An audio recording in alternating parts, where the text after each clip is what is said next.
Hello दोस्तों, welcome to our channel. पर आज मैं कुछ खास नॉलेज आपसे शेयर करना चाहता हूँ रिगार्डिंग आवर नेशनल फ्लैग। 1921 में फ्रीडम फाइटर पिंगली वेंकैया जी महात्मा गांधी जी से मिलते हैं और वो बेसिक डिज़ाइन हमारे तिरंगे को लेकर प्रपोज करते हैं, जिसमें कि दो लाल कलर और एक ग्रीन कलर का बैंड होता है। जैसा कि मैंने बताया कि वह एक बेसिक डिज़ाइन था, इसीलिए काफ़ी बदलावों के बाद 22 जुलाई 1947 में आखिरकार हमने नेशनल फ्लैग को अडॉप्ट किया। दोस्तों, हम सभी अपने नेशनल फ्लैग की बहुत रिस्पेक्ट करते हैं और ये हमारा कर्तव्य भी है कि हम उसका रिस्पेक्ट करें। देश में नेशनल फ्लैग की डिग्निटी मेंटेन रहे और कोई भी उसकी डिसरिस्पेक्ट ना कर सके, इसीलिए हमारे देश में एक कानून एग्जिस्ट करता है जिसे कहते हैं फ्लैग कोड ऑफ इंडिया 2002।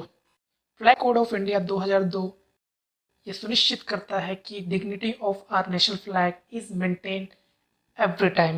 इसी फ्लैग कोड ऑफ इंडिया में ये भी मेंशन किया गया है कि हमारे जो नेशनल फ्लैग हैं उनका डायमेंशन क्या होना चाहिए, जो कि इस प्रकार से हैं। टोटल 9 साइजेस हैं और वो ऐसे हैं: 6300 into 4200 mm, 3600 to 400 mm, 2700 into 1800 mm, 1800 into 1200 mm, 1350 into 900 mm, 900 into 600 mm, 450 into 300 mm, 225 into 150 mm, 150 into 100 mm,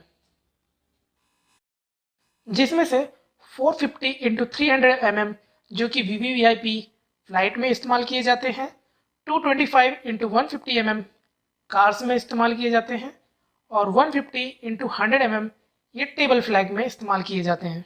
हमारा नेशनल फ्लैग हमेशा एक रेक्टेंगुलर शेप में होता है जिसका रेशियो होता है 3:2। इसी फ्लैग कोड ऑफ इंडिया में कुछ डूज और डोंट्स एग्जिस्ट करते हैं जो कि हम डिस्कस करेंगे आगे वीडियो में। Section 2 of flag code of India 2002 सभी सिटीजन को ये राइट देता है कि वो नेशनल फ्लैग को होइस्ट कर सकते हैं अपने घर में या फिर अपने प्राइवेट व्हीकल्स में।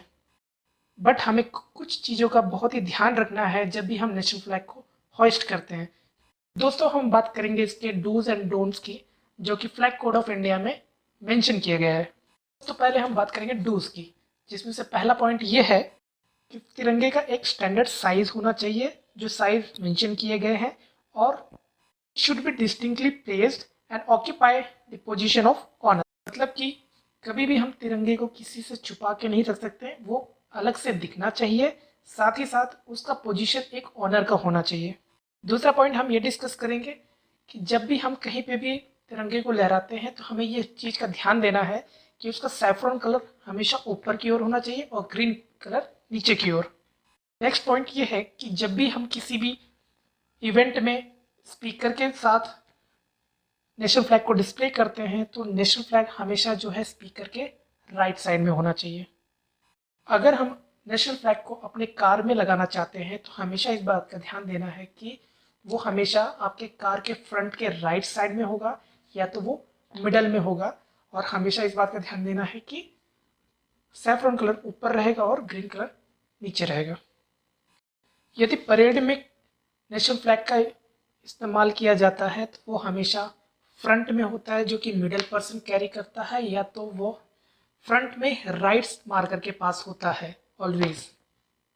जितने भी गवर्नमेंट ऑफिसेस में फ्लैग होइस्ट होते हैं उसका रूल ये है कि सुबह वो सनराइज से वो होइस्ट किया जाता है और सनसेट पे उसे उतार लिया जाता है, और ये चीज़ डेली बेसिस पे होता है, इवन ऑन सैटरडे, संडे और हॉलीडेज।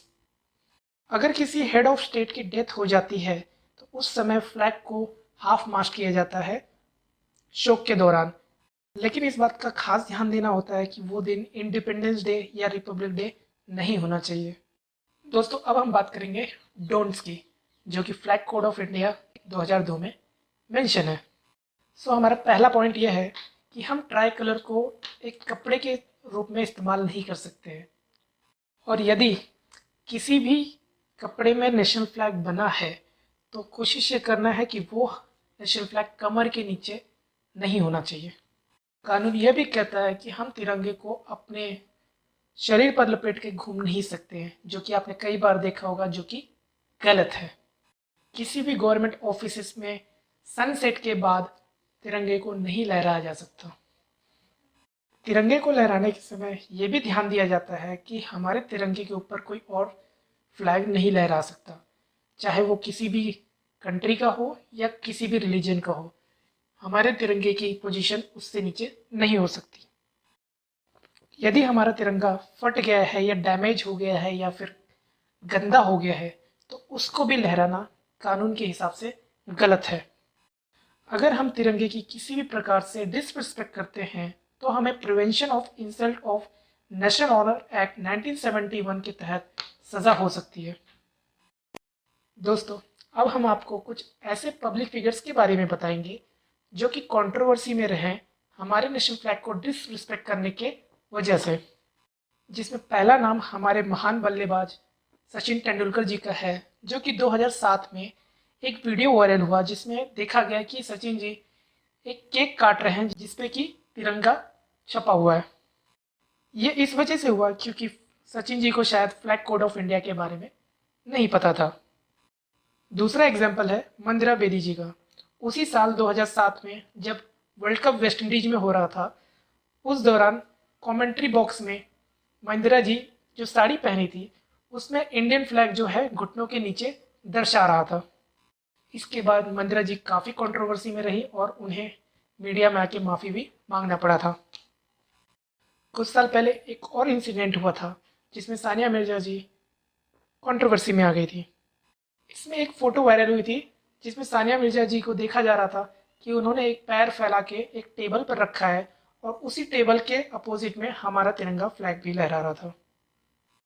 ये तो हो गई खिलाड़ियों की बात। बॉलीवुड भी कहीं दूर नहीं रह गया। बॉलीवुड भी हमेशा कंट्रोवर्सी में रहा है। 2011 में जब इंडिया ने पाकिस्तान को वर्ल्ड कप में सेमीफाइनल में हराया था तो उसके बाद मुंबई में या फिर देश के सभी जगह पे सेलिब्रेशन उफान पर था। उसी समय अमिताभ बच्चन जी भी सेलिब्रेट करते हुए तिरंगे झंडे को अपने शरीर पर लपेटकर सेलिब्रेट कर रहे थे। इसके ऊपर भी काफ़ी कंट्रोवर्सी हुई थी जो कि कोड फ्लैग ऑफ इंडिया के अगेंस्ट में है। अगर अमिताभ बच्चन आ गए तो शाहरुख खान कहाँ पीछे रहने वाले थे। उसी दौरान 2011 में जब इंडिया ने वर्ल्ड कप जीता तो शाहरुख खान सेलिब्रेशन के टाइम पे ये भूल गए कि तिरंगा सीधा पकड़ना है या उल्टा। तिरंगे को उन्होंने अपसाइड डाउन करके सेलिब्रेट करना शुरू कर दिया था। दोस्तों, ये हो गई जानकारियाँ जो मैंने आपके सामने रख दी। अब बात करते हैं आज के दिन और 15 अगस्त के दिन हम सभी जो है देखते हैं कि नेशनल फ्लैग हर कोई अपने घरों में लगा रहा है, कोई अपनी गाड़ियों में लगा रहा है, बच्चे अपने स्कूल ले जा रहे हैं, ऑफिसेस में, हर जगह हमें हर जगह देश प्रेम की भावना दिखती है। लेकिन कल क्या देखेंगे हम? मैंने और आपने सभी ने ये देखे होंगे कि दूसरे ही दिन हम देखते हैं कि किसी न किसी चौराहे पे या फिर गली नुक्कड़ पे कहीं ना कहीं नेशनल फ्लैग यूं ही पड़े हुए, बिखरे हुए हैं। तो क्या हमें मालूम है कि नेशनल फ्लैग की ये रिस्पेक्ट हो रही है? लेकिन फिर आपके दिमाग में आता होगा कि क्या किया जाए? अगर नेशनल फ्लैग इतने ज़्यादा इस्तेमाल होते हैं तो हम उसको डिस्पोज ऑफ कैसे करें? क्या करेक्ट वे है नेशनल फ्लैग को डिस्पोज ऑफ करने के? तो दोस्तों, ये चीज़ भी फ्लैग कोड ऑफ इंडिया 2002 में बताई गई है कि कैसे हम अपने नेशनल फ्लैग को डिस्पोज ऑफ कर सकते हैं रिस्पेक्टफुली। इनमें 2 तरीके बताए गए हैं। पहला बरियल, दूसरा बर्निंग। यानी कि या तो आप उसको दफना दें या तो आप उसको जला दें। दोस्तों, आप इसको पब्लिकली नहीं कर सकते हैं। उसमें यह लिखा गया है कि ये चीज़ आपको साइलेंटली कहीं पे एकांत में करनी है। यदि आप नेशनल फ्लैग को दफनाना चाहते हैं तो उसके लिए आप सारे नेशनल फ्लैग को कलेक्ट करें और एक वुडन बॉक्स में डाल दें और फिर उसको आप कहीं भी चुपचाप दफना दें और दफनाने के बाद आपको 2 मिनट का साइलेंस रखना है। दूसरा है कि आप उसको जला सकते हैं, लेकिन जलाते वक्त आपको ध्यान रखना है कि आप नेशनल फ्लैग को टिप से नहीं जला सकते। आपको नेशनल फ्लैग को कम्प्लीटली फोल्ड करना है और उसको फिर चुपचाप एकांत में जाके जलाना है, सबके सामने नहीं जला सकते। सो दोस्तों, ये थी कुछ जानकारियाँ जो मैंने आपके साथ शेयर की। उम्मीद है कि आपको ये चीज़ अच्छी लगी होगी और कुछ सीखने को मिला होगा। दोस्तों, प्लीज़ लेट अस नो कि आपको ये जानकारी कैसे लगी और आप आगे किन मुद्दों पर वीडियोस चाहते हैं। Thank you. जय हिंद।